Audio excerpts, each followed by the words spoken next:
Fantasy.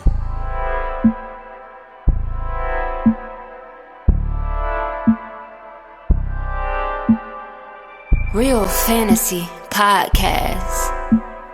You could say a little, or you could say a lot. Dreams are what you ask for, real is what you got. Take a few shots with a queen on the line, a rose in the middle, with love on the side. It's all a vibe tonight. It's all a vibe tonight. Real Fantasy Podcast. Tune in tonight. Yo, it's your girl, Victoria Rosa, and I got Mr. Soufside Dre himself. What up? Introduce yourself so everybody can know who you are. All right, cool. I am Soufside Dre, host of Mancave with Soufside Dre. Mm-hmm.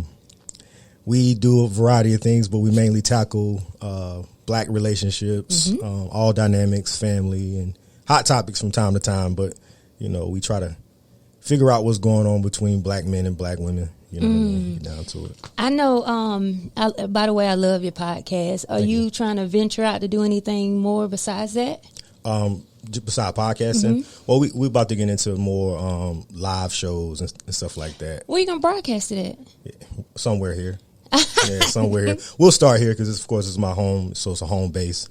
So we'll start in Greenville and, figure out maybe a cigar lounge or something like that. And then just hop around? Yeah, and just move around. Something sexy, something smooth, something right. Right. We'll build it. Are you trying to, of course, as everybody go international or go domestic where everybody can see you, or try to get a... Of course, you try and get that deal. You're right. You know what I'm saying? After seeing what happened with Gilly and Wallow, of course, you know, they got maybe they got like $100 million or something like that. I don't know. I ain't in their pockets. For the podcast? Yeah, for podcasts. They got a deal with Barstools or something like that, but I could be wrong. But they got a major deal, and that was super inspiring. You feel me? Like, to see somebody that does what we do. Yeah. To something like that to happen so lucrative is like, wow, you know what I mean? So that's motivation, yeah. What inspired you to get your own podcast? Seeing other podcasts, but not seeing what I wanted to see in podcasts. What you wanted to talk about or what? Yeah. So with your podcast, you bring a lot to, I'm going to say, I hate that African-American, quote-unquote African-American, the community, and you bring a lot of positivity, and I like that. I like that about your show. That's right. Is that what you want to put out? Ultimately, it is. It's tricky because you know, as we know, the world is about mess. Right. You know what I mean? So you have to give them something they can digest. And if, you know, a lot of times, and you've witnessed this for yourself, you'll put out a completely positive post. Right. and it'll be crickets. It's like, this is, in your mind, this is the one. You know what I'm saying? Yeah. Like, yeah, this is positivity, and people, they ain't paying. But you put out something. Ratchet. Something that. Yeah. So I try to tackle that in a tricky way. So it's like everything we do is organic and it's real. Yeah. So, but sometimes it can be, I guess, cultivated to look like it's messy a little bit. You got to figure out the formula to mix that into there you go. Everything. Absolutely. There you go. So I'm going to say this quote. Well, not a quote. Martin Luther King Jr. He the one said, let's all be together. Let's kumbaya. Let's integrate schools. Let's be a part of the white community. Right. But he said his biggest mistake was asking to be integrated. Yeah. How do you feel about that? Well, first and foremost, I mean, all respect to Martin Luther King Jr. Right. I mean, huge aspirations, huge dreams, and properly placed. But I agree somewhat with him making a mistake. I especially think that it might have been too early for integration at that level. Elaborate for me. So it just came at a time when I don't think everybody was ready for it, and it's like I think black people, in a nutshell, we almost got consumed by integration because now all of a sudden when you lump everything in together, you start to lose your identity. Yeah. You know what I mean? A lot of things spun from that time period that we still are dealing with now that was supposed to be positive changes, but they ended up, I think, impacting us negatively. Mm-hmm. Yeah. So do you feel as a community, and if we didn't do integration, do you feel like we would have made it further as a community to stay separate and build our own community, have our own government? Do you think we would have benefited more from that? I think so. I think I believe that us staying together and building together, we wouldn't have lost our identities as much as we did. You know, this is America. Like, for example, I believe that like black people in America are the only people that really, we don't know who we are because we're Americans. We don't have any, like, let's say if something happens to, you know, and I'm not trying to be, you know, agitate race here, but if something happens to a Chinese person, they can direct that back to China if that's their heritage. Yeah. If something happens to a black American, it's, you think Africa, right? Right. We assume that, but that's not always the case because there are literal Africans in America. Yeah. We're just African Americans because we're black. I don't know if you know, but I can't even trace my country where my tribe may be from, if it's from Africa. Mine is here. My grandma Cleo. That name. My grandma Cleo. Both of her parents was Indian. Okay. My papa, my dad's dad, his dad was Indian and white. Right. My mom, granddad was Indian. Okay. Samoan. We have Cherokee. We have a few native tribes that we are a part of here. Got it. And I heard somewhat Ethiopia. How do you know that? And I ain't trying to. And I literally, I just had this conversation with my Aunt Lisa on my dad's side. We were talking about the pictures that I found in a book that my dad had. And that's when she started explaining it to me. And I was like, well, why don't we ask to be, not be a part of, what's it called? Where you get the documents where it shows that you're native to this land. What's like it? Ancestry. Not Ancestry. You know how Cherokee Indians got their tribe and their, what is it called? I don't know. Well, she actually said, I forgot the name, but she actually said we have it where we can actually get known that we are native to this land. Wow. That's how close it is to us. Wow. So, again, I seen the pictures. My great grandma had hair down here. She was dark skinned. She was chocolate. She wasn't like us yet. Hair down here, the Indian band on, all of that. So that was amazing. So I was just like, yeah, what? That's wild. But I'm curious to know how you knew that because, of course, apparently I don't know that heritage, and you know, and I've never even attempted to. I probably should attempt to research it. You know what I mean? Figure out where we actually come from. Because to me, I don't understand it. It went from African American to it went from black to Negro to African American. Nigger, yeah. That's where it started. So it's or something before that, and then nigga, and then whatever. Yeah. So it's like we, again, like you said, we don't have any identity because it's been stripped from us from generation to generation, from time to time, being placed each and everywhere. Right. So I get that. A lot of Americans, or a lot of people, say that African American people are not going to be able to govern themselves. Right. Why do people say that?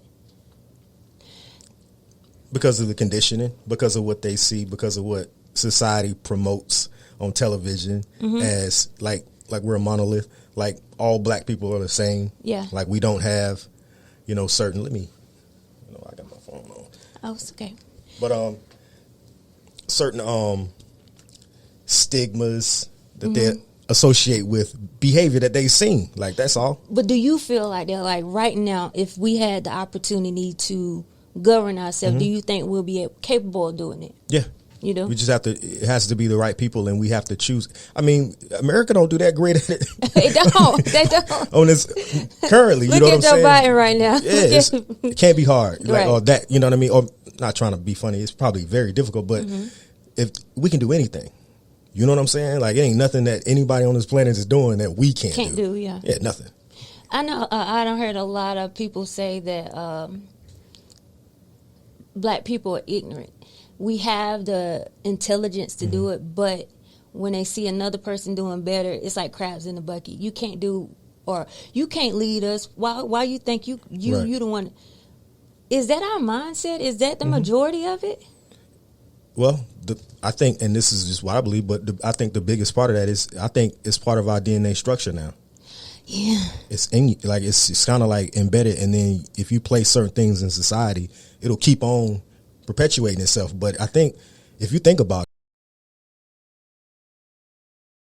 all of the suffering that's still in you. You can still, sometimes you probably can even still feel it if you pay attention close enough. You can still feel some of that suffering. So the crab in the barrel mentality was beat into you. It was shown to you by, just trying to escape. Somebody might get out of there, from house niggas to field niggas. All of those things, those were things that were created. It's kind of in our structure. You know what I mean? It's like, it's just behavior. You know what I mean? It's been taught, and then if you keep conditions a certain way, you'll keep it that way. I mean, it's a lot of stuff that's been set up to keep us in this space. And it's crazy because when I had Jemiah on my podcast, we talked about trauma and embedded in your DNA, and it's passed on from generations. We touched on that. So listen to this. Have you heard of not fucking around correlation?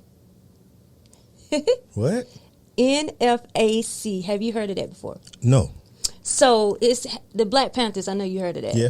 So this is something similar to the Black Panthers that has been created. It was created May the 12th, 2020. So, Grandmaster Jay. You know who that is, right? Grandmaster Jay? Yeah. I'm not sure who Grandmaster Jay is. I know Grandmaster Flash. I know... Who's Grandmaster Jay? Grandmaster Jay, he was an artist too. He has put together... Hold on. I'm tripping. Listen, Google it right quick. You can Google it right quick. His name is John Fitzgerald Johnson. Okay. He started, I'm going to say it's almost like the Black Panthers, but it's his own army. It's a black army. I like that. Right. And again, I asked you if it comes down to African Americans starting their own nation, would you be a part of that movement along with his correlation, his army? Because basically he built it for African Americans to be able to protect themselves, be able to know how to use arms. So if he was to start a black community, would you take part in that? Well, I think there are quite a few different folk starting, like even the I don't know what they call them, like the little mini communities. They get the black people to actually go in together and buy these communities. You know, somebody did that in South Carolina where they bought a school. And they bought, I don't want to say the amount, but they bought many acres of land. Right. And they're getting ready to build a subdivision for them. Right. And that's building generational wealth for... Yeah. My only concern, I won't say my only concern, my biggest concern, though, with anything that when we isolate ourselves is we become sitting ducks. And isolation, I'm not saying like even the communities, for example, and I'll say this, I'll say it publicly. Okay, go ahead. I'm particular about where I shop for food. Is it due to sanitation or what? And this is how I used to look at it. If I'm gonna be candid, how I used to look at it is, they ain't trying to kill each other or they own. If I go to a Walmart in the ghetto, I don't know what they might be putting in that one versus what could be going into the one in their neighborhoods or the food distributors in their neighborhoods. That's how I look at it. So I look at the communities, and just like Black Wall Street, it's when we all together. Yeah, you'll sit and duck. You know what I mean? You can be. Now, I'm not saying it's impossible to create this and be protected, but on this land, you know what I mean, where they control the army, where they control certain things, it's a lot of things that have to be put in place for it to make sense. So at the end of the day, even with that, okay, you have to start small and able to pursue something bigger. Yep. So basically, you saying you would wait till it's actually finished to be a part of it? Because even with Kanye West, you remember Kanye West bought all that land and he said he wanted to build something for his people? No, yeah, And I'm not saying I would wait. I'm saying I would want to be checking out the plan to see how this is going to go. You know what I mean? The leadership. Yeah. How it's going to go. You know what I mean? Like, because there are certain people that need to be in certain spaces in order for it to go proper. You know what I'm saying? It's going to be hiccups. It would be just like anything else. But I personally, honestly, I don't see a world where black people just have our own situation in America. In America? I don't see that. You don't think it's possible, though? No. They won't even give us reparations. They won't give us reparations. That's but easy. And I'm not saying this because I'm big on people as one. Yeah. People, like-minded people who love, care, and about the community and environment. Me too. So I'm big on who's ever willing to come in to love, to respect, Right. but also have a stand straight where, to me, all of us need to fight against the government, to be honest with you, because they ain't shit right now. Yeah. But if we did have it, and again, I think that we could accomplish this. Even when somebody said on TikTok, they were saying that if we had something that took, let's say, $15 out of every paycheck that we get and send it to a foundation for the start a black community, do you know how much money that we would have to even start it? Yeah, a lot. Because I mean, we the spenders. Yeah. We keep this country going. So you don't think that if we stop everything that we can? It would absolutely work, but we couldn't get 500 players in the NFL to kneel. Black players to kneel for one game. They could have changed everything. One time. They were afraid to lose $1. Yeah. You know what I mean? Because even if we're looking at their pockets and saying, man, you millionaires, y'all can afford to, and it's not even gonna take long. That's where the power lies. The power lies in things that impacts them. Yeah. So, and what I mean by them is the rich. That's where the power lies. This ain't even, honestly, as much as it is about black and white and color, Yeah. it's about money. Money, yep. That's where it's going to fall. So even these rich billionaire owners in the NFL, all it would have taken are these star players. They can't do nothing without them. Exactly. There aren't enough Caucasian NFL athletes that's going to produce a product that we're going to want to watch. Kneel. Do or boycott. Just don't play a game. You'll get everything you want. That's all they had to do. You'll get everything you want if you just make that one small sacrifice. So when people start talking about let's boycott Black Friday, that's too big. Because they still going to make, but it did Black do a dent. It did a dent though. It can change things tremendously just one time, but this goes back to the conditioning. They're gonna get us with themselves. They're gonna tell you the cell phone. You get $99. You can buy the cell phone. TVs, you know what I'm saying? Car, whatever it is, they're gonna hit you with that, and we're conditioned because money is the power. Yeah. Money destroys us. Money's the root of all evil, they say. Yeah. I believe that too.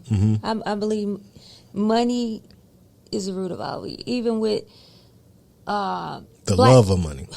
No, the money, the power. The love of money is the root of all evil. Not the money, it's the love of it. It's the power that comes behind having the money. Yeah.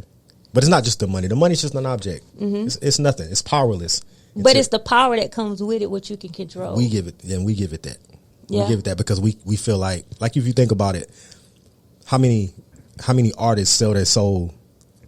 What do you mean by, because a lot of people say this, and I don't disagree. Right. But why do they keep saying every artist? Not every artist. But a lot of people do, though. Yeah. Sell their soul. What do you mean they sell their soul?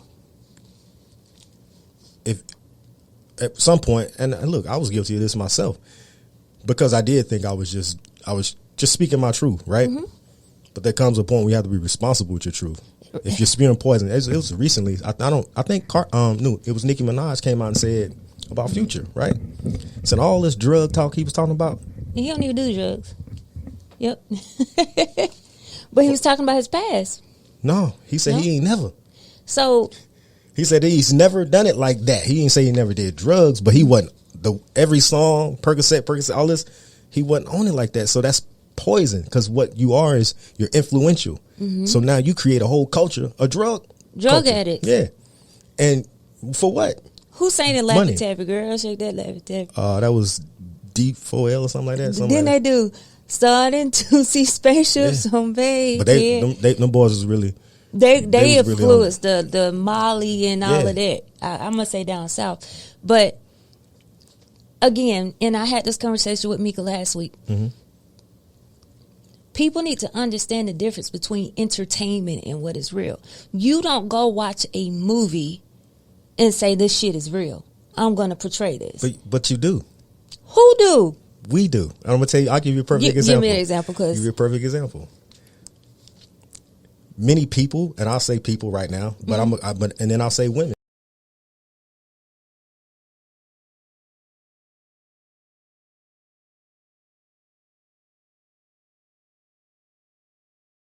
About it, ain't nobody around. You ain't ever seen that in real life. Mm-hmm. Somebody thought of something. It was imagination, and that not to say it can't be true. Yeah, it's not common. It's not the norm, but that's what you want, right? Mm-hmm. You want something that's really kind of abnormal because you think it's true. You think it's real.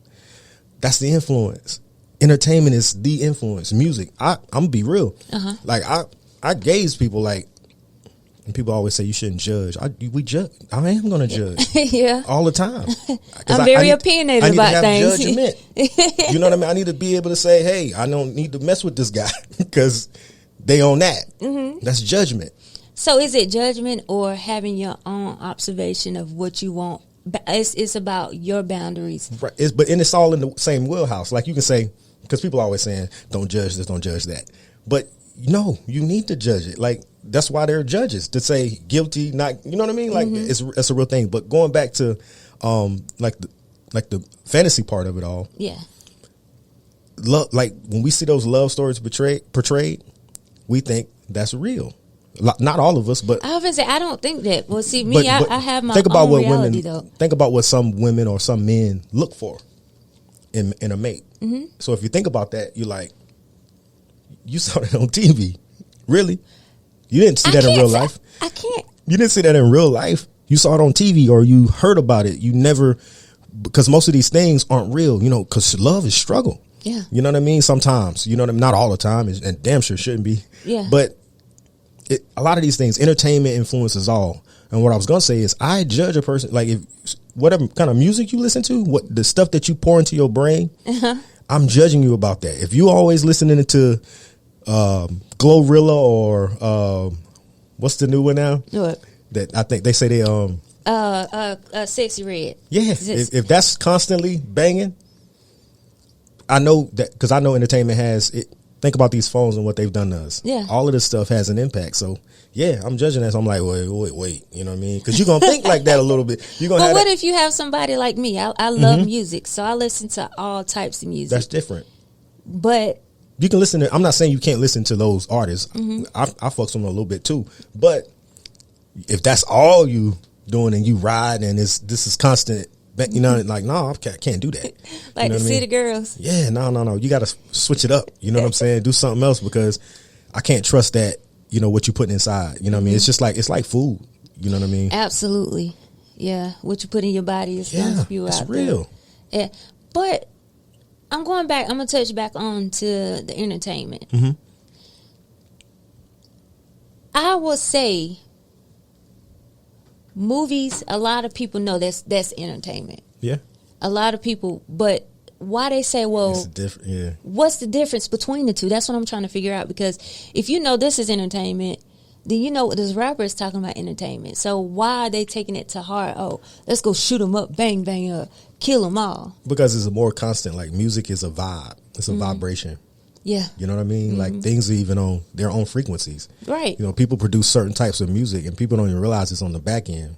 Like Drake and Beyonce, those major stars, they produce certain frequency music. It's at a certain frequency to make you feel a certain way. Yeah. You know what I'm saying? So that's why it's like being hypnotized. Yeah. That's what music is. And we don't dig deep into that because they're producers that produce the tracks and stuff like that. And we just thinking, but it's at a chord, it's at a frequency that can really, it can transform you. I could tell you one of the artists that have a high vibration to it, Bruno Mars. I looked this up because I listen to a lot of... make you feel good. Yeah, a lot of chakra meditations. Yeah. meditation to help you rebuild your blood cells, your DNA structure. I listen to a lot of that. So if that exists. But in the same sense, too. So you think it's more of the actual music, not the actual artist speaking? Both. Both? Part of it, because it's all going together. It's all going together. So when somebody talking about drill, you know what I mean? That's scary. Because if kids are hearing this, impressionable kids mostly, too, are hearing this, they're being programmed to think this is cool shit. Yeah. Like, I need to get me a gun. I need, you know what I'm saying? Like, this is what I need to do. And so us as parents, what do you feel that we can do different to actually? Not a lot. Why you say that? Not a lot, because it's basically you fighting the same system we just got finished talking about. Like, first, because you're going to have to take away the cell phone. Yeah. I don't know what we're going to do with TV, because they don't even watch TV no more. It's apps, YouTube. Same thing they got on their cell phones. Same thing they got on their cell phones. They playing video games, Call of Duty. Boom, boom. Them drills right there. Yeah. You know what I'm saying? And it seems like it's all entertainment, but they're consuming so much of it. It's gonna become a part of them if you're not careful. Like my son, like I know he goes through that, but I have to try to pull him out of it. And really, and the only thing that one of the best things you can do is keep your children busy, doing other stuff besides sports, being in the phone. Yeah, put them in some sports activities to keep them away from that phone and those apps as much as you can. But how much? You know what I mean? Yeah. Like, how much can you? How? Because we as adults, we have a lot. We have to work. Yeah. We have to do so much with the way the economy is going right now. It's impossible it's impossible to even have a stay-at-home mom now. Yeah. You got to have two incomes. So do you have any suggestions with that? What can you do differently? Your best. Stay on it. I'll give you a story, something that just happened to me this morning. Let me hear the story. I'm leaving out real quick. I'm leaving out, of the neighborhood to come here. And the school bus is, on my way out. So I drive up and the kids are still there and it's a little late. So I'm thinking, oh man, the bus running a little late, you know what I'm saying? So as I'm leaving out, I decide, hey man, let me double back and tell my son bye one more time. Regular stuff. Double back, pull back in. I saw a kid. I was like, damn, he looked like him, but I was like, damn, he ain't got them shoes. He ain't got that outfit, whatever. It wasn't him. So I pulled back. I didn't see him. I'm like, where's he at? I called his cell phone. I hear background noise. Hey, Dre, where you at? Oh, I'm at school. I said, how you get there? I took an Uber. My son's 15. I took an Uber. I said, Uber. Now, granted, I can't even say what I said right now to him. But I'm like, you're not even old enough to have an Uber account. How the fuck did you get this Uber account? He done. So now this is for Uber. They need to fix something because you got kids out here creating accounts. All you got to do is lie about your age. Yeah. And that's what he did. If I didn't have to come up here, when I tell you what I would have took a beeline straight to that school, but I'll get him and he good. He was safe, but worried me. So my advice to parents is do your best. Because you don't know what these kids, we don't know. And we can't be with them like you just said, 24/7, because we got to get out here and grind. We got to get out here and make sure they eat, make sure they got a roof over their head. So what you do, you just do your best. You know what I mean? So he's in trouble. Trouble. And it's his birthday weekend. But did you make it clear that he couldn't do that though? What? Yeah. See, he said to me, I said, what made you think that was okay? He said, I didn't think you'd be a problem. I said, okay, well, let's go back. I said, when you got that app, how were you able to get it? What did you have to do to get it? Lie. So if you had to lie to get the app. So the Uber app, you have to be a certain age because I don't know. Absolutely. Well, you're supposed to. I mean, of course, they won't let you. Like if he said he was 15, he couldn't have went through with the app. But I guess now I got to go check this. I've been busy all day, so I hadn't had the time to research or even email Uber because that's coming too. Yeah. To figure out what's going on because my child shouldn't have been able to hop on an Uber. And then it should be a thing where when the driver pull up, you should know, like, you can't pick this kid up. But it's a lot of parents that Uber their kids. So parents Uber their kids. How do the Uber driver know that? Because you should be able to see this person because we've Ubered him before. Mm-hmm. We put him in a black car service to get from A to B, but that was us. You know what I mean? So he thought it was okay since y'all did and I did. I believe that's what it was. So and as a parent, and I'll say this. what I also fear that we have to start understanding is we can want everything for our kids. We can look at them and say, this is what I want for you. This is how I want it to go. But that ain't gonna be what it is, and you have to extend some grace for that. You got to understand that he's gonna be who he becomes. Yeah, I have to look at it, and I can't beat him down because honestly, I had to step away from it and laugh, call my mom to calm me down, but I had to step away from it and laugh, and it was like at the end of the day, I looked at myself and said, what did I do when I was 15 without all this technology? I was doing some things too. Yeah. So I got to be a little bit, not to tell him that, but to decide for myself, like, don't kill him.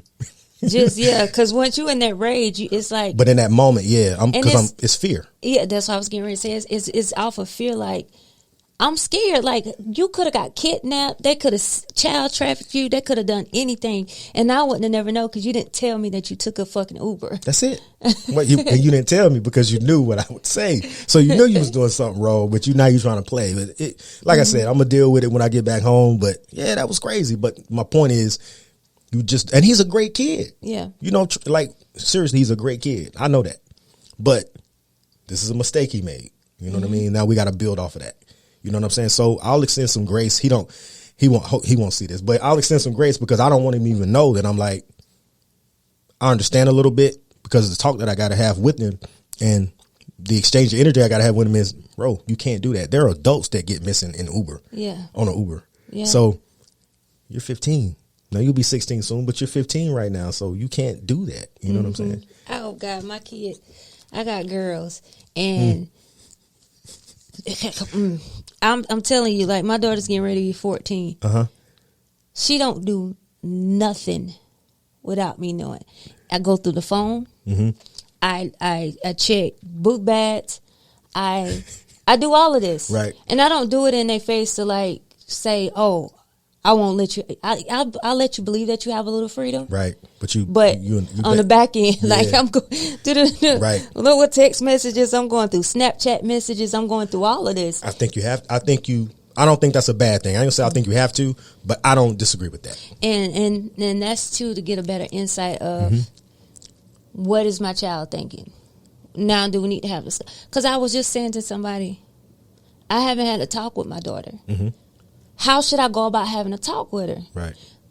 Should I go get a book and say, list out all the STDs that could possibly happen and say don't do it? Or should I say it's going to happen? I don't know. Right. So it makes me scared. First of all, you can get pregnant. Yeah. Second of all, you have a whole life to live for. Yeah. Third of all, I don't want you getting something that can possibly affect your health, right. change your life.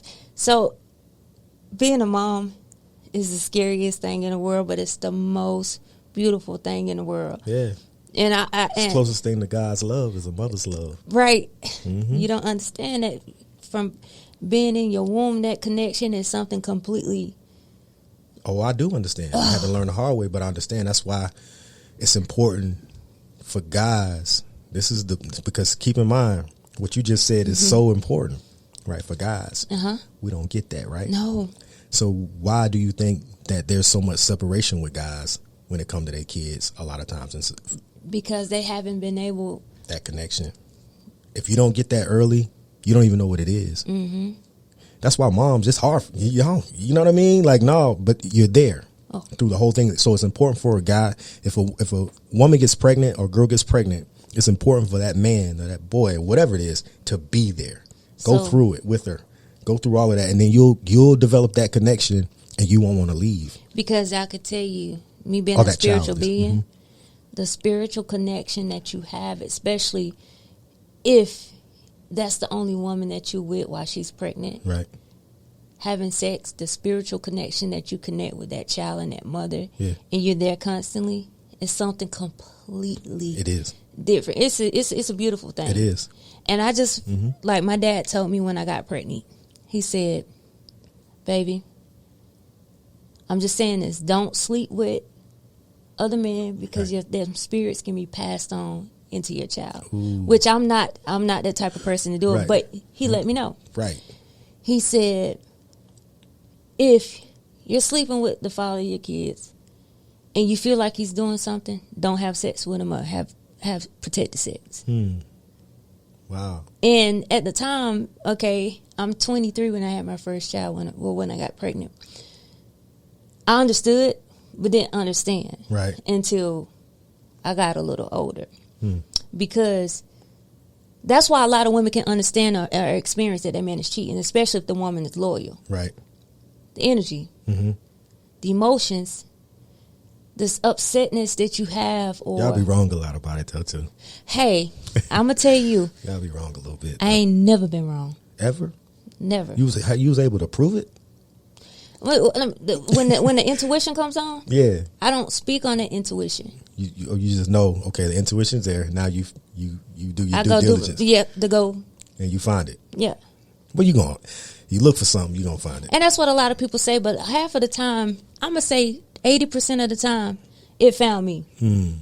That's what's up. And I'm such a spiritual person, like with the father of my kids. He used to do dibble and dabble with everything. I would know if something's wrong. Yeah. I would know if he's getting in some trouble. Because I had it. Don't go because I feel this. Right. Don't do this because I feel this. So. And that probably is possibly a little bit more unique to you. Because people's discernment is way different across the board. Like I have heavy discernment. Heavy. That's what happened this morning. That's why I love God so much. Stuff like that. I would have missed that. Turn around. And you got to listen. Yeah. So I turned around and now I found something that I needed to find because he gets away with it now. He'll keep doing it. Because he don't know that it's wrong. You don't know. And then you don't, there are certain things that as parents, we do not want our kids to find out the hard way. There are just certain things. Like certain things you're going to have to bump your head on that. But certain things, prison. Right. You don't want your kid to find that out the hard way. And the grave. Those are the two big things. You can't come back pregnancy, from stuff, you know what I mean? Yeah. Disease, like you just said, stuff like that. There are big things that, no, we want to try to protect you from those things. You know, certain things you got to learn. You're going to learn on your own because they're not going to listen to us on certain things. You know what I mean? It's just the way it is. But then there are certain big things like, no, you don't want to find that out. Yeah. Let me protect you from that. You know what I'm saying? And be mama bear and listen. And I have these conversations with my kid because with both of my girls, I'm very scared. Yeah. And I have a hot temper too, so I have learned to pace it down or have a conversation with my child. Why do you feel like that's okay? My mama didn't say that. Get your ass whooped, don't do it no more. And it was hard for me to comprehend, like, why can't we have a conversation? So that's what I try to do different with my kid. How are you feeling? Right. Why do you feel like today I had a conversation with my oldest daughter. I don't feel like cleaning up. I said, well, I don't feel like paying the rent. Right. So if I didn't pay the rent, you wouldn't have a roof over your head. She said, what does it have to do with this? I said, because it's my responsibility to pay rent. So it's your responsibility to help keep the house clean. Right. Yep. So I have conversations like that. My mom used to be like, boo, because I said so. Yeah. It was a sword. Yeah. That's what it was back in the day. And to touch on that too, I heard this lady speak. She wrote a book, and I can't quote the book, and I'm going to have to find the book. She said that beating your child is the closest thing to slavery of what they reprimanded you for. It's the closest thing to slavery. How do you feel about that? If we going by the word beating, yeah, beating. Even whooping, like physically harming your child. The crazy thing even with me is, like, and I don't believe in the corporal punishment, but I don't do it personally because the one time that I did it, I think it hurt me more. And your mom used to say that. It hurt me more than it hurt you. But at the same time, I think I made a mistake by not doing it more because there's a crazy balance, right? The reason why I really stopped doing it or didn't want to do it was I think beating our children or whooping our children teaches fear. Yeah. It teaches it. And the one thing I don't want any of my kids to do is have any fear. I don't want them to fear anything but the wrath of God. That's it. So I don't even want them to fear me. I don't want them to, but I want them. But I feel like I needed them to at times. because it worked for us. So, for example, we knew that if mom come home and those dishes not washed, you might get knocked up. You're going to get knocked upside your head. And you're going to know that, so you're going to know, I'm going to make sure I wash them dishes. I don't want that, because that's the punishment. Yeah. Now, our kids these days, if they don't wash the dishes, it's a conversation. It's, you can't play the PlayStation. These kids don't fear that. They don't have any, you know what I mean? It's like they'll gamble with it. They'll take the chance on that. You ain't taking a chance on getting your head knocked out. You know what I mean? So it's different. I wish, I ain't gonna say I wish. There are times when I feel like, man, I messed that up. Like, because I feel like there are a lot of things that I could avoid had I instilled certain things like, hey, you're gonna get your head knocked off if that happen. Now I feel like I'm just threatening them. You know what I'm saying? It don't mean nothing. Because we got a pair of gloves. I boxed him one time, so I pull out gloves. You know what I'm saying? One time, and that didn't even work. For me, it didn't work, because I'm like, I can beat you up. But I still, even then, I try to let him get some. You know what I'm saying? I'm gonna let you get a few in too, just to make it fair. But at the same time, it was about this because he was acting up. Yeah. You know what I'm saying? But and he actually took boxing classes, so I was like, this is a good. Hey, let's go on out back and let's figure it out. You know what I'm saying? But yeah, I don't really like it. I don't like the physical punishment. I feel like I want to be able to have a conversation. I want to be able to speak to you and you speak to me. I want that. Now, whether or not that works, I don't know. But I would like it to work. I would like you to be able to come to me about anything. Whatever your challenges may be, whatever you're going through, I want you to call me. I want you to say, hey, I don't know about this. I want you to feel that comfort. I don't want you to fear me, because if you fear me, you're going to hide stuff from me. There you go. But in the same sense, too, my thing is about respect. Oh, absolutely. And it's hard to get respect with the new generation. Like you said, like you could take the phone, you won't have a TV, and then you get to thinking like, well, damn, they just sitting in here doing nothing and don't care. How do you go around that? Yeah, it's tough to navigate. Like I said, it's just tough to navigate. Like, the only thing you can do is your best. Right. Hope for the best. I try. Yeah. So I want to say this quote, because I do like to get little motivational quotes. So, anything that annoys you teaches you patience. Anyone who abandons you teaches you to stand up on your own 2 feet. Anything that angers you teaches you forgiveness and compassion. Anything that has the power over you is teaching you how to take your power back. Anything you hate is teaching you unconditional love. Anything you fear is teaching you the courage to overcome that fear. Anything you can't control is teaching you how to let it go. Life isn't happening to you, it's happening for you. There's no mistakes, it's only lessons.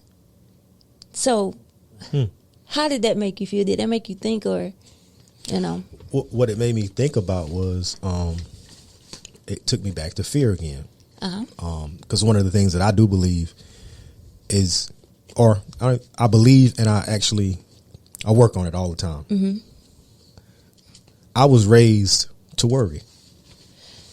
I was raised in that spirit of worry. Worry, I used to remember, pass it on to your seed too. Because my mom was a worrier, still is. Not much we can do about that. Right. But she is, and she used to say things like, "Man, when it rains, it pours," or and see, I "Can't always win for losing." When it rains, it pours, and I say, but after the rain, the sun will always shine. Right. Rains help them plants grow. Right. That's how you flip it. She didn't flip it. So I was raised in that. So it created fear, right, and worry. But as I became an adult and started doing my own studying and just figuring me out. Yeah. I started reading some stuff and figured out that what do we have to worry about? Right. Like, based upon even what you're saying, what do we have to worry about? Like, all I do now is I get up every day and I go hard, right? Yeah. Because in my mind, the only thing that can stop me is death. Right. It's the finite. That's absolutely correct. And we're going to die someday. Can't fear that. I can't stop it. It's inevitable. So, I told my kids, I said, baby, everything has an expiration date on it. So don't think anything is going to last forever. Right. I'm going to expire just like food expired. Yep. What you have to do is live your life and go on and be great. That's it. Don't dwell over nothing. Like, I had a conversation with one of my coworkers. She was talking about somebody that buried his wife, and 2 months later he got into a relationship. Mm-hmm. I said, what's the problem with that? Right.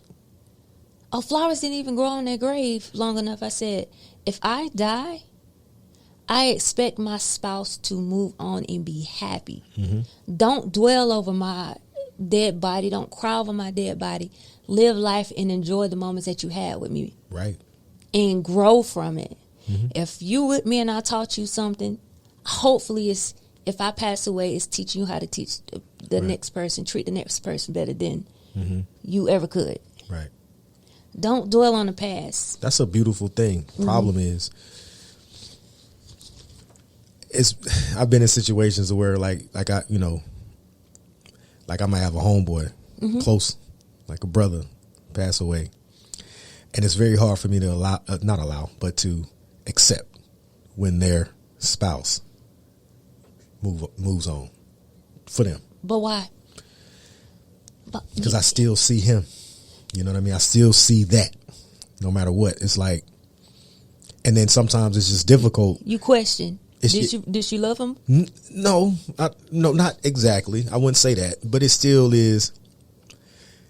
I'm my brother's keeper type, and the thing is now it's not rational. It's no, it's not. It's irrational. The thought process, but it's natural. It's natural for me to be like, I even got I got introduced to the new guy, and it's like I'm gonna be nice, but inside of me, I'm like, eh. But that's the thing. You should want this I know, happiness. and I do. No, I do. And that's the other side. It's like, it's both sides of the coin. I do. Of course, I want the best for her. You know what I mean? And I think that's what my brother would want. Yeah. My boy would want. Is the best for her. But at the same time, it still is tough sometimes to think about it from that dynamic. And you use 2 months. And it's actually been longer than that. And I get it's supposed to go that way. It's just there's something organic about the feeling of, man, this the way things were. And it was especially when you think about untimely death. Yeah. Young. You know what I'm saying? Like you didn't see it coming. So it's like, whoa. You know what I mean? You're young and it goes and it's like y'all good. And it's already he's gone. And yeah, but I'm cool. I'm cool with it, but at the same time, it's awkward. It can be awkward. Just me being honest. Yeah. It can be awkward to be around her and the new guy. But see, and I'm not trying to change your opinion on it. No. And this is similar, but it's off. Mm-hmm. It's just like somebody starting a new relationship, getting a divorce. Yeah. What's the difference? Both people decided on something at some point to let it go. But again, it was natural. It's the same. It's the same in the results, but it's still like it's almost like my boy ain't have a say in this in a way. You know what I mean? It's like he ain't have a say in this. You know what I mean? Like even having, and not to say this is the case, but even having a different dude around your kids and stuff like that.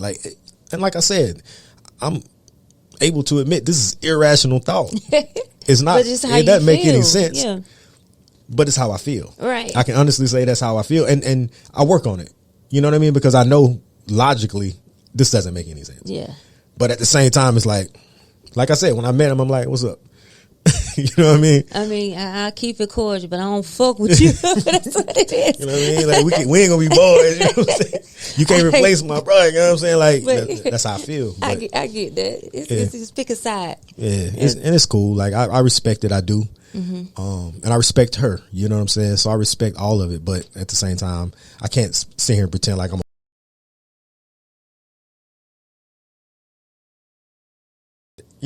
I have to get unselfish and say, imagine, and that's my boy. I've known him for 30 years, but that's her husband.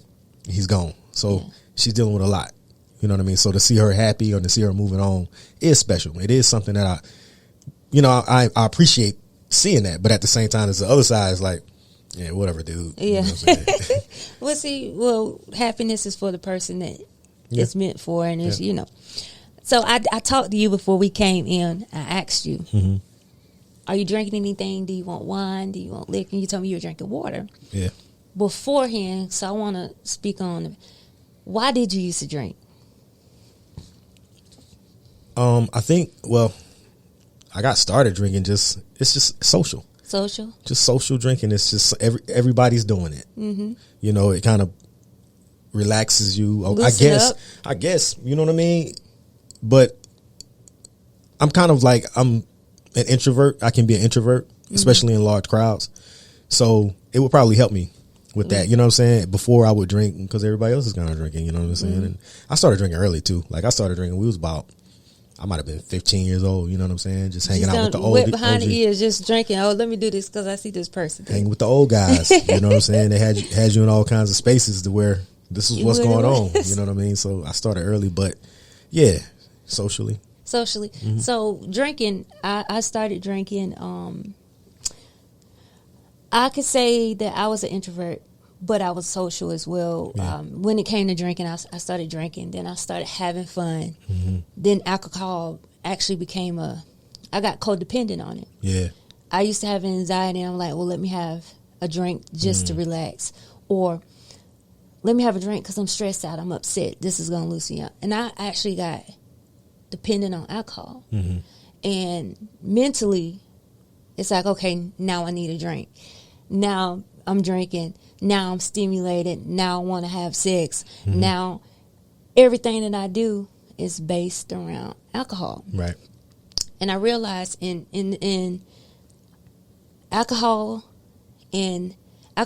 and mental health kind of folded into one for me when I started, drinking. Yeah. Because again, it started social. Then it started, okay, now I need it. Now I need a drink. Now I need a drink to talk to you. Oh, I can't have a conversation with this person. Right. Let me take a shot. Calm down. So that's why I started drinking. Do you think a lot of people depend on alcohol for their mental state? Yeah. Unfortunately, yeah. And to your credit, at least, and this is what I say, if you're going to do it, have a reason. Yeah. You know what I'm saying? Like, if you, like, even me, like, I never used to drink, and this, I don't think everybody knows this, but I never used to really drink. Like, I wasn't a home drinker. Like, I didn't just drink at the house, unless there was always something attached to it in my adult years. So I wanted to have sex. I drink. Because I feel like it just relaxes everything and everything flows a little bit better. And you ain't just sitting in the awkward stage like, you know what I'm saying? I'm looking at you, you look at me. But there's some people that drink, man, and they don't do nothing for them. No. And I don't like that. I could tell you, even with that being said, I used to drink just to have a level mind. Because I used to drink because I over-processed everything or I under-processed things. So if I get to start thinking about, well, what's this? Why this happened? Oh, this could have happened. And now I don't stress my goddamn self out. Right. And I'm like, okay, let me drink just to numb my mind, to clear my thoughts so I won't have anything in it. And then that's when I realized I was depressed. I was depressed. Depression hit me hard, and it came so crazy because it was like if I didn't have that alcohol, I couldn't function. Because that's when reality kick in. That's when I got to deal with this shit. Yeah. At least with drinking, I could deal with it, but it's not going to be like serious. It's like you don't feel everything when you're drinking. And I feel like a lot of people drinking, and it might seem like it doesn't do anything to them. They're just sitting there throwing back. But it erases a lot of shit for the time being. It erases it. The blank outs, you wake up the next day and you don't remember. And so I'm not going to say necessarily that. I'm saying in the mix of drinking. So when you're drinking, and then this is from my own experience. I ain't never just really blacked out, but I done got drunk where I done passed out. And I still can remember what happened, but you remember passing out. Yeah, well, not passing out. I'm going to bed. I'm drunk enough. I'm going to sleep. Okay. Is that passing out? I wouldn't say no. In the sense of, okay, if so. you're just going to sleep. No. Well, I guess it's. You're tired. Pass out. You're relaxed. I'm sleepy. When you're drinking. Yeah. You're just drinking and drinking and drinking and drinking. And you're like, okay, I ain't think about nothing. I'm going to keep drinking and just have fun and just keep drinking and drinking and drinking. Drowning out your memory, drowning out your sorrows, drowning out everything. And for some people, they do black out. Mm-hmm. Some people drink because they're upset. And it stimulates, goes to anger. Yeah. It goes to sex. Yeah. It goes to suicide thoughts. Yeah. It plays on people in different ways, but in my experience, the main thing was, I'm drinking. I'm going to be able to cut loose, not think about nothing. Now I drink. It's just like, I just want to drink. I don't drink to get drunk anymore. Right. I used to drink and just drink and just drink and just drink because I was depressed. I didn't want to face a lot of things or face reality or deal with somebody because I was very passive. I don't know if you noticed that on the show that you came on before. I was just like, we'll take a shot, you know. Yeah. And I wasn't the type of person that liked confrontation either. So me mellowed out with drinking. Okay. Yeah. Yeah. I still drink. I haven't stopped drinking. I just, whenever I really feel like I want to do it, I will. But it's not a lot. It's not. The reason, one of the main reasons why I did kind of go to that was I started noticing that every time something bad happened, alcohol was present somewhere. Like with, it could with be your it situation? didn't have to be me. It could be I'm at a party, guys go. You know what I mean? I done seen some wild stuff. I done seen mothers jump on their daughters From alcohol. Just because they drunk. I done seen a lot of wild stuff happen, and every time almost alcohol was somewhere around. So I called it the devil, just lurking, just sitting waiting on somebody. See, me and my friends, we happy drunks. Yeah. We used to party and celebrate and just like shot. Right, and that's a beautiful thing. And which even I say it's a good thing unless something bad happens, which could be. It ain't got to be fighting. It ain't got to be another. It could be drunk driving. Yeah, drunk driving. Somebody walk up in the middle of the street and get hit by a car because they drunk or alcohol is a terrorist. Yes, it can't. And that's what's called spirits. Yeah, it open up a different portal, It opens up a side of you that you're not able to open up when you're sober. Yeah, and it can be wicked. Wicked? I've been wicked before. Like I've drank to a certain degree and, get into it with my brother or something. I'm out of my body. And you know what I'm saying? And you see, I have to, I'm not going to say, well, I've said some things. Yeah. And got into it. Like you didn't, you think about it like, well, I was tripping. You know what I'm saying? Because any other time. Right. I would have been able to control it a lot better. Alcohol, you lose it. Yeah, absolutely. Yeah. So, again, I told you I suffer with depression. And I'm just now able to speak on it because being older, now that I feel like you can have an outlet to talk on it. I had a conversation, like a lot of my family members didn't know I was depressed. A lot of a lot of people don't even know that I was on numerous medications, antidepressants, anti-anxiety, sleeping medications, stuff that just to numb me when I'm not drinking during the day. I'm taking different medications, and then I'm drinking at night to be numb. And I want people to be aware of mental health and depression. Absolutely. Have you ever suffered from depression? Or do you even know what depression is? I know what it is.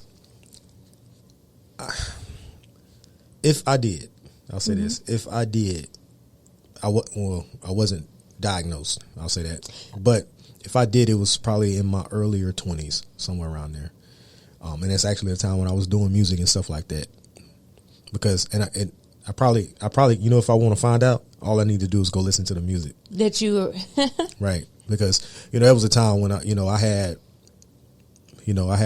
questioned God a lot. You know what I mean? And it was just based upon, my experiences at the time. You know what I mean? Like, and the differences that I saw, very analytical, so I could see things and say, man, this ain't, why is it so bad over here and then not so much over here and things like that. So I would put stuff like that together and I would question it. So if there was a time, it was that, you know what I mean? Having my first child, not understanding how to, navigate those waters, just going through if ever, but I don't think so. I don't think and you know what I mean? I've known for people to be in those states, But I don't think I ever got into that space to where I really was. But who knows? Sometimes you go, and you have undiagnosed. people around you don't even know. Don't like, know.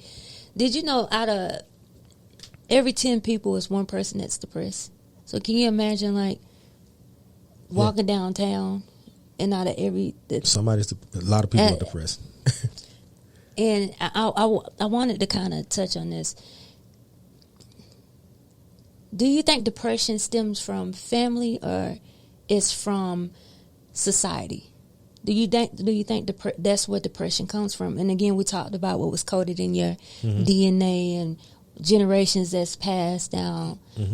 Do you think it stemmed from family issues? Yeah, I think it can come from like just really all over the place. If we're being honest, family, society, just structurally, DNA can be just a part of like we've known family that certain person has seizures, so this person has seizures, and this person, you know what I mean. So mental health can run through.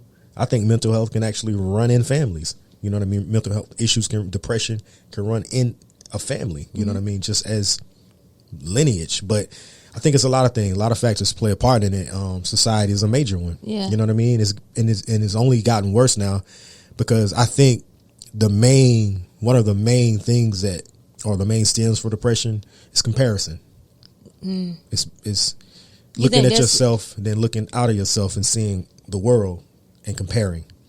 Okay. It creates this illusion that you should be something different, and it makes you sad. I think my depression stemmed from, and not necessarily wanting to be different, but my depression came when you've done everything right, but you still end up getting the bad end of the stick. Yeah. And you're like, I've changed. I've not necessarily changed, but I'm this person. I know I've done right. I know I've done good. And then now I'm in a situation where, goddamn, why? Right. Why? But as I got older, What did you learn? Everything was a lesson. Everything taught me what needed to be taught for me to raise my girls different than what was going on then. How to talk, how to not have resentment, how to communicate, how to not have stuff bottled in, to express yourself where you're not being rude or disrespectful or treating another person mean, but be able to express yourself. Right. Let your feelings out. Let somebody know how you feel, and y'all communicate and grow. Right. See, it was a lack of communication and a lot of stuff that I had internally that I would have conversations within myself instead of letting it out because I was afraid of pissing this person off, or I was afraid of, oh, well, I don't want my mom to be upset with me, so I'm just going to do it. But this is hurting me because... Right. And I held it in. Even when it came to the father of my kids, it was like, I know that I'm this person, but I realize you can't change people. People have to change on their own, and you're going to kill yourself with trying to change a person and trying to make them be who you want them to be. Right. A couple things, even with the change. What? You ever... Go however what. You ever wanted somebody to change and even, promoted that change and encouraged that change, and once you got that change, they were a shell of themselves, and you didn't even like the new person? No, I never experienced that. I'm going to tell you why, because I don't expect nobody to change into what I want them to be. Yeah. My thing is I want to change, or like my relationship I'm in now. Yeah. It's fucking amazing because communication's there. Not only is communication's there, we are growing as a team. We are growing together. That's beautiful. Yeah. He haven't left me one place, or I haven't left him one place, and I wanted to grow and to become. We got this foundation. This is what we started. I want to be able to build on top of. So I never had any expectations of anybody. I just wanted us to grow. And even if we grew apart, have an understanding of communication. This is not what I... So you've never you've never been in a situation where there's something about a person that you just wished it was different? You know what I'm saying? Like nobody. You mean like just one particular thing that they may have done? You know what I mean? You mean in relationship wise, as a relationship, as a couple? Yeah, that you'd be like, I just wish you didn't do that. You know what I'm saying? Like for real, like I wish you wouldn't do that. Well, that's what communication comes in, to have an understanding. We're going to compromise and grow together. Right, but what happens? I'll give you an example.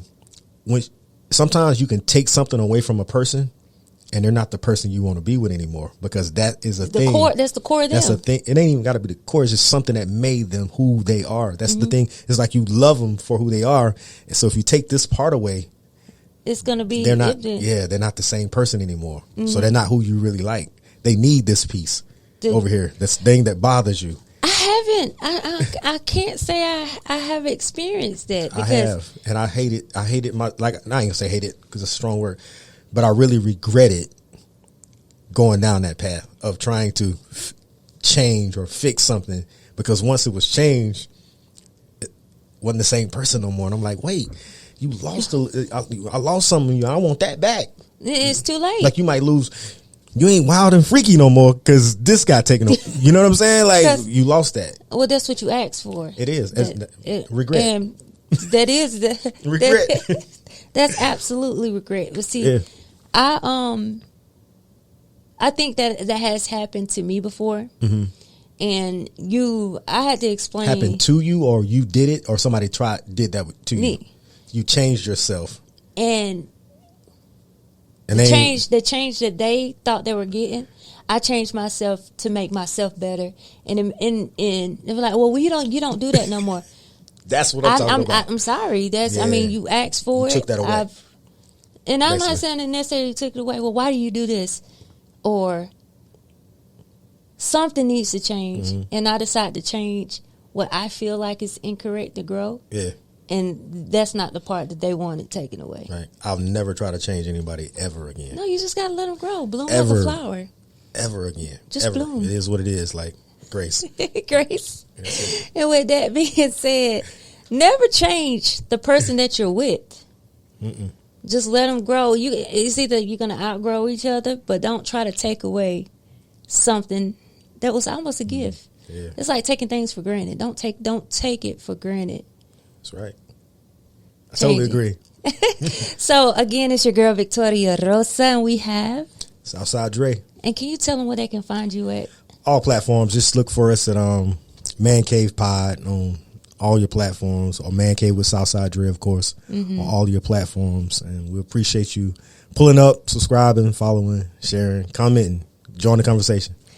Thank you, guys. We'll see you next week. Real fantasy.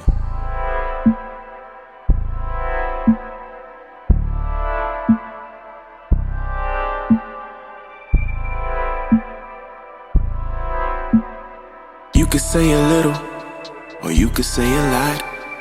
Dreams are what you ask for, real is what you got. Take a few shots with a queen on the line, a rose in the middle, with love on the side. It's all a vibe tonight. It's all a vibe tonight. Real Fantasy Podcast. Tune in tonight.